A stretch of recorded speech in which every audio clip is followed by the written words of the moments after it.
Welcome to Truth Behind the Tape. This story I am about to share will blow your mind. The town of Ravenswood, Maine, wasn't used to tragedy. It was the kind of small, mist-wrapped community where people waved at passing cars, left doors unlocked, and believed bad things only happened somewhere else. A fishing town resting quietly along the North Atlantic coast. Its rhythm was slow, its people content. That illusion shattered on August 17, 2021, when two sisters, identical twins, were found dead under circumstances that would leave the entire town reeling. The Carter twins, Emma and Emily. Their deaths would become one of the most haunting cases in Maine's recent history. A story not of strangers or serial killers, but of something far darker and far more human. Jealousy, obsession, and the slow unraveling of a bond that was supposed to be unbreakable. Emma and Emily Carter were born on February 9, 1996, to Charles and Mary Carter, a middle-class couple who ran a small boat repair shop on the Ravenswood Pier. To everyone who knew them, the twins were indistinguishable. Same chestnut hair, same dimpled smile, same soft voice. Even their teachers sometimes struggled to tell them apart. But as close as they looked, they couldn't have been more different inside. Emma, the older twin by 4 minutes, was the grounded one, studious, calm, and careful. She worked as a nurse at Ravenswood General Hospital, the kind of person who stayed late to cover shifts and remembered every patient's name.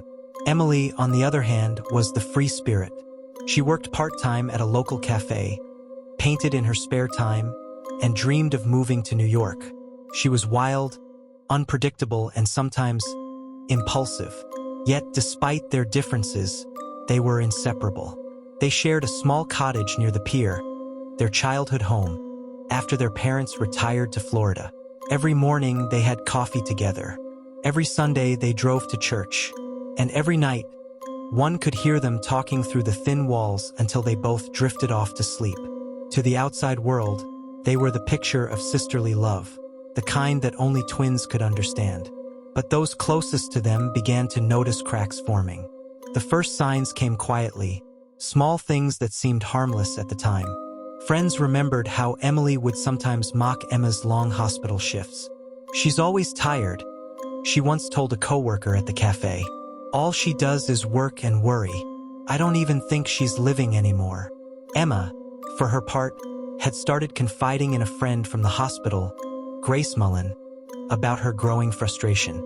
"She's 30 and still acting like she's 16, Emma once said. "I love her, but sometimes it feels like I'm taking care of her, not living with her." The tension between the sisters grew worse when Emma got engaged to her longtime boyfriend, Daniel Mercer, in the spring of 2021. Daniel was steady and polite, an accountant from Bangor who adored Emma's quiet strength. To most, he seemed the perfect match. But Emily didn't approve. According to messages later recovered from Emily's phone, she accused her sister of abandoning their bond and choosing someone else over family. Friends said that after the engagement, Emily began drinking more heavily. Her paintings, once full of color, turned dark. Strokes of crimson, shadowed figures, and faceless women standing alone in empty rooms. By midsummer, neighbors noticed the sisters weren't speaking much. Emma began spending more time at Daniel's apartment in Bangor, and Emily stayed mostly inside the cottage with the curtains drawn. Still, they were seen together one last time, August 15th, 2 days before the tragedy. That Sunday afternoon, the twins went grocery shopping at a small market downtown. The cashier, Paul Jensen, later told investigators that they seemed tense. "They weren't arguing out loud," he said, "but you could feel something was off." Emma looked tired. Emily kept rolling her eyes at her. That night, Emma called her mother in Florida. The conversation was short but revealing. She said she and Emily had a fight, Mary Carter recalled through tears in her later interview. "But she told me not to worry. She said, 'We'll talk it out tomorrow like we always do.' Tomorrow never came." At 2:43 a.m. on August 17th, the Ravenswood Police Department received a frantic 911 call from a woman's voice. The line was unstable. The dispatcher later said it sounded like someone crying and shouting at the same time. The words that did come through were chilling. "Please, She's bleeding. I didn't mean. Then silence. When officers arrived at 34 Harborview Lane, the Carter cottage, the front door was unlocked. Inside, the lights were flickering, and the smell of blood filled the air. In the living room, they found Emma Carter lying face down near the coffee table, her skull fractured from blunt force trauma. Blood had soaked into the carpet and splattered onto the walls. A shattered mirror lay beside her. The mirror was from their childhood bedroom, something they'd owned since they were 12. Emily was gone. For 2 days, the entire town of Ravenswood joined in the search. The local sheriff, Alan Whitmore, described the operation as the largest missing person search the county had seen in decades. Officers scoured the nearby forest, drones swept the coastline, and volunteers combed the cliffs overlooking the Atlantic. At first, many feared Emily had been kidnapped. Maybe she was another victim. But evidence inside the cottage painted a different picture. Police found blood on Emily's bedsheets and a half-written letter on her desk. The letter, never signed, read, "You took everything, even him. I just wanted you to see me again. I didn't mean for it to go this far." 2 days later, on August 19th, a jogger discovered a body washed up near the Ravenswood River mouth, less than 3 miles from the Carter home. It was Emily Carter. She was barefoot, wearing a torn hoodie, and her hands were covered in deep lacerations. The coroner determined she had drowned, likely by suicide, sometime within 24 hours of Emma's death. The blood on her hands matched her sister's. The investigation that followed was methodical and painful.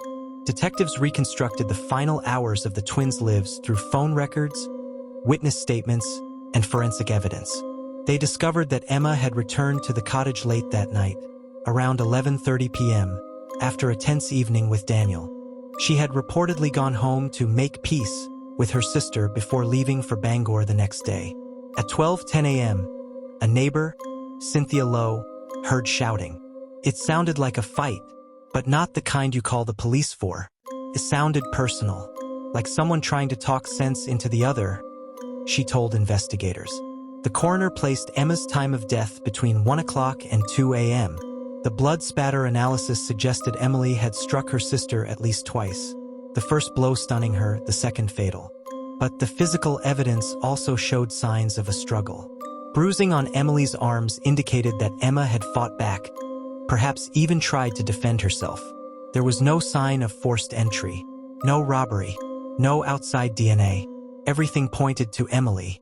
Among the most haunting discoveries was a diary Emma kept, found beneath her mattress. Her final entry, dated August 16th, just 1 day before her death, read, "I'm scared of her sometimes. She looks at me like I'm someone else, like she doesn't recognize me anymore. I love her, but I can't fix her. Maybe Daniel's right. Maybe it's time I move out." The diary also revealed Emily's growing mental instability. She had been struggling with clinical depression, something Emma had tried to help her manage. But Emily refused medication, insisting she didn't need help. Investigators believe the combination of jealousy, abandonment, and untreated illness pushed Emily into a breaking point that night. The Carter parents returned from Florida for a small joint funeral service, 2 identical caskets, side by side, in the Ravenswood chapel. The town came together to mourn, but whispers filled the pews. Some people pitied Emily, others hated her, but most were simply bewildered. How could love turn so violently inward? Daniel Mercer, Emma's fiancé, didn't speak during the service. He left a white rose on Emma's coffin and never returned to Ravenswood again. In the months that followed, the Carter cottage was boarded up. Locals said no one wanted to buy it. The blood had long been cleaned, but something about the house still felt wrong, as if the walls themselves remembered. At night, fishermen swore they could still see the glow of 2 silhouettes in the upstairs window. Nearly a year later, Ravenswood finally began to move on. The pier reopened, new families moved in, and the Carters' names faded from local news. But one person couldn't let go, Detective Alan Whitmore, who led the investigation. In an interview marking the case's anniversary, he said something that stayed with many who read it. "I've seen murders driven by money, anger, revenge. But this was different. This was love turned inside out.